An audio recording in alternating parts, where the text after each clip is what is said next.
We'll take a breather now. Let's go to Delta State, find out what they are doing at those states, to find out what they are doing to reposition sports in that state. When we come back, we'll have officials of grassroots football development. They have a lot to talk to us about. Don't go anywhere. Stay. Some of the very best from the Nigerian sporting world. Athletes, past and present, sports administrators and sports journalists meet for this workshop tagged Repositioning Sports in Edo State, in Benin City, the Edo State capital. The program is aimed at bringing experts together to formulate policies in developing sports in Edo State.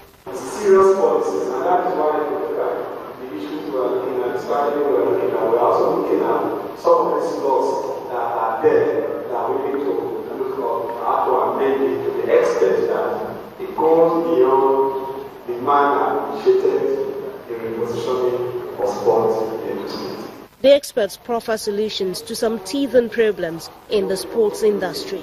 If you don't have access, you cannot call sports in Nigeria. You need access, and that access cannot be controlled by a permanent secretary, cannot be controlled by a civil servant, but by an sports administration that is also like all the technical politicians, which is very, very key. There should be a continuous enlightenment and encouragement to cut across coaches, athletes, and support systems and implementation of national policy. For the Edo State Governor, Godwin Obaseki, a commission will be set up for long-lasting results as the state begins the march back to greatness in sports. This team is going to be one of the strategic team to help us design and domesticate our sporting policy to take us through the next decade or so. That team is going to advise me in how to design, structure, and who to hire to do what in the sports commission. Like it's been done in some other sectors, professionals again unite in the series of strategic workshops by the Edo State government to bring about the right framework for development. Welcome back. This is Sports Tonight. We're broadcasting live from Channels TV Sports Center in Lagos, Nigeria.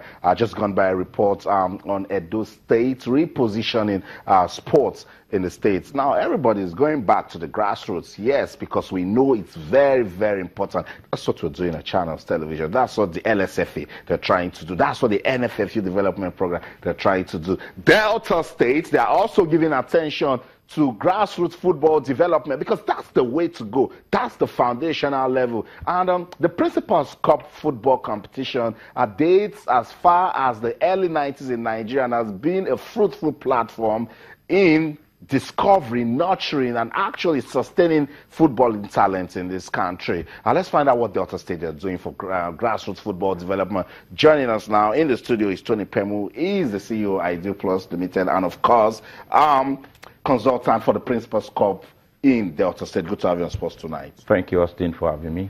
A lot of times, people just mention the word grassroots. And because we love football in this country, they add football to it. Sometimes we don't even know where the competition is going. What's the objective for the Principal's Cup in Delta State this year? Yeah, thank you very much. And the objective is simple. We are trying to get the replacement for the big stars. We have looked at, there is no platform today for replacement of the big stars that we have today at the international scene. Tomorrow, they will not be there. How do we raise the next generation of the big stars? That's the objective. Pick them up and get them in school so that they are combining academics, we are pursuing academics, we are ensuring that they are not distracted, and also having a platform to discover their footballing talents. That's right. The objective. That's a good one. We'll get back to you. So that's it. We're taking a look at grassroots football development. Delta State is in perspective. We'll take a breather now. We'll come back. What's the structure? Pema will tell us when we return. Stay.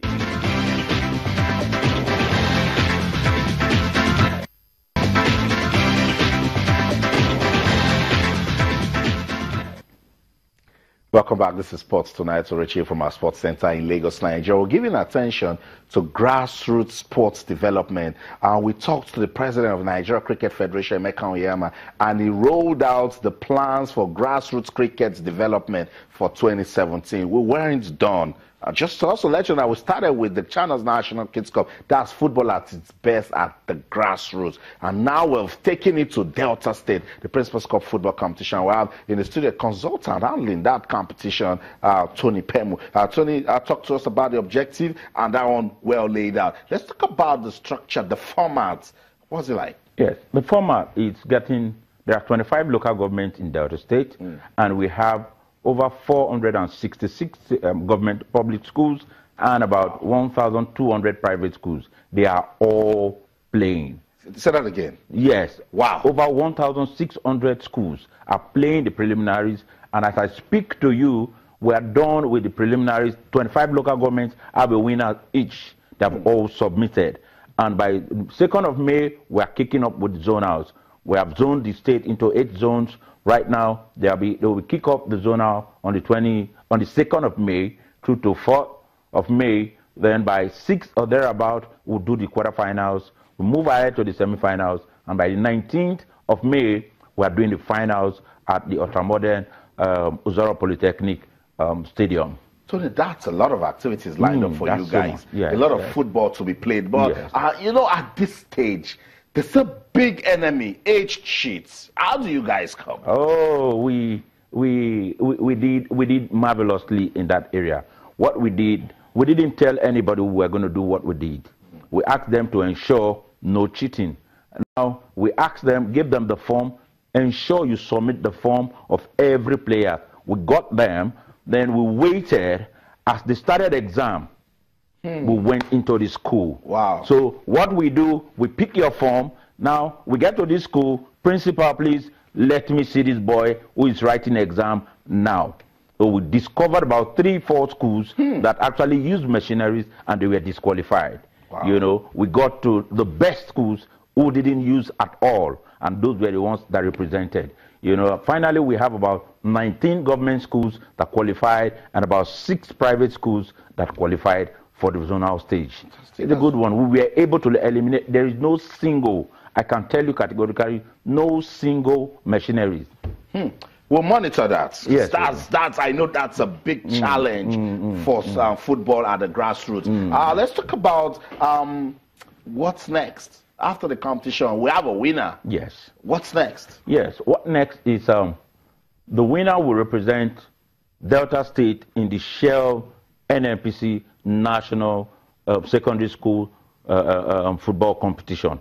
It's an annual event. The winner will represent. Then the winner also, we are going to ensure we train. We get coaches to train and prepare them for that competition.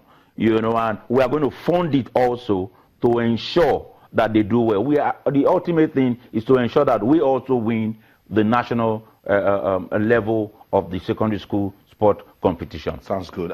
Tony, before I let you go, what's in place to also educate these kids? Because, you know, at this stage, they're very passionate, they're agile, they are curious to just display their talents. What are we doing to let them know that it's not just sports, but education and football?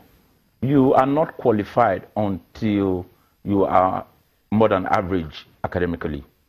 These are some of the things we have put in place. It's not easy, I can tell you, but these are some of the strategies we have put in place. It is football with academics. You must be doing well academically, and you must also pursue your talent as a footballer. Very, very important. Tony, I must say thank you so much. Thank you very much for making our time to come. And well done. I mean, giving to the grassroots is very, very important. So we'll continue to monitor that competition. No problem. And then when we get to the final, you come back talk to us. Oh, thank you so much. Thank you so much. Tony I'm glad to have you. He's a consultant for the Principal's Football Cup in Delta State. And he says he's a whole lot of work. And I agree. But hey, it's always lovely at the grassroots. It's Sports Tonight on Channels Television. Yesterday, we gave you the breakdown of what happened in week 3 of the Nigeria Women's Football League. Major talking points. Rivers Angels, defending champion, got back to winning ways. Defeated FC Robo 3-0. You miss out on the highlights? We'll show you. Don't go anywhere. Stay.